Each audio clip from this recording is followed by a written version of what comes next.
Perkembangan matematika abad ke-17. Pada abad ke-17, matematika mengalami kemajuan yang sangat signifikan. Definisi kontribusi ilmuwan terkemuka, aljabar, geometri, dan perkembangan kalkulus itu menjadi sorotan. Pertama, definisi matematika abad ke-17. Yang pertama ada konseptualisasi baru. Pada abad ke-17, matematika menjadi disiplin ilmu yang mandiri dan memiliki batasan yang lebih jelas. Yang kedua ada pengembangan notasi. Konvensi notasi matematika modern seperti eksponen, simbol integral mulai diperkenalkan pada abad ke-17 ini. Yang ketiga, penerapan dalam ilmu pengetahuan. Matematika mulai diterapkan pada berbagai bidang ilmu pengetahuan seperti fisika dan astronomi. Kontribusi ilmuwan terkemuka. Yang pertama itu ada Isaac Newton. Beliau yang menemukan kalkulus dan prinsip gravitasi universal yang mengubah pemahaman kita tentang gerak dan gravitasi.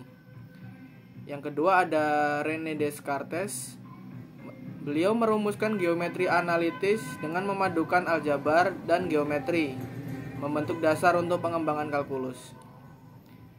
Ketiga ada Pierre de Fermat.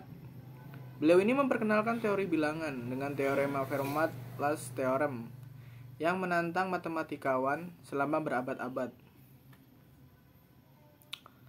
Selanjutnya ada aljabar dan geometri pada abad ke-17.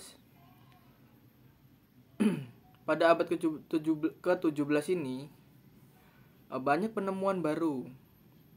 Aljabar dan geometri mengalami kemajuan yang signifikan melalui kontribusi ilmuwan terkemuka seperti Descartes dan Euler. Dan juga hubungan yang saling menguatkan. Kedua matematikawan ini saling melengkapi dan memecahkan berbagai masalah matematika dan menerapkan dalam ilmu pengetahuan. Aljabar dan geometri pada abad ke-17 ini juga sudah mulai menerapkan pada teknologi. Itu memberikan landasan untuk teknologi modern seperti grafik komputer dan permodelan matematis. Pengembangan kalkulus dan Newton. Pengembangan kalkulus oleh Newton dan Leibniz. Pertama ada pemikiran awal. Newton dan Leibniz secara independen mengembangkan konsep dasar kalkulus seperti turunan dan integral. Kedua, alat analisis baru.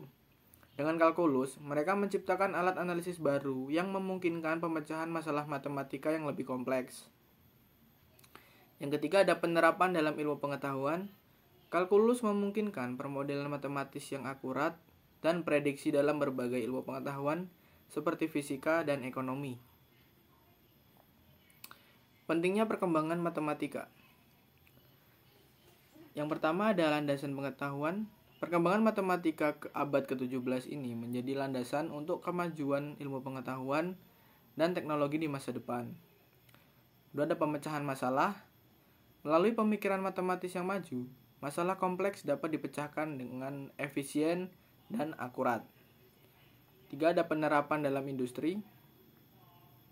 Matematika abad ke-17 memainkan peran penting dalam pengembangan teknologi dan inovatif di berbagai sektor industri. Yang keempat ada penemuan baru. Penemuan-penemuan matematika seperti kalkulus membuka pintu untuk penemuan baru yang mempengaruhi kehidupan sehari-hari. Dampak matematika abad ke-17 terhadap kehidupan sehari-hari. Yang pertama, dampaknya ada teknologi modern.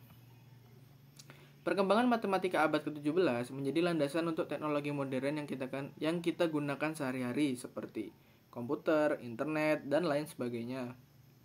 Kedua, pengambilan keputusan. Pemahaman matematika membantu kita dalam pengambilan keputusan yang bijaksana dalam berbagai situasi kehidupan sehari-hari. Yang ketiga, peningkatan efisiensi.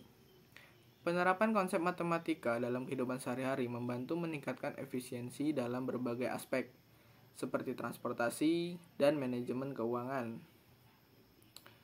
Jadi kesimpulannya, dalam perkembangannya pada abad ke-17, matematika membawa dampak yang besar dalam ilmu pengetahuan, teknologi, dan kehidupan sehari-hari untuk saat ini.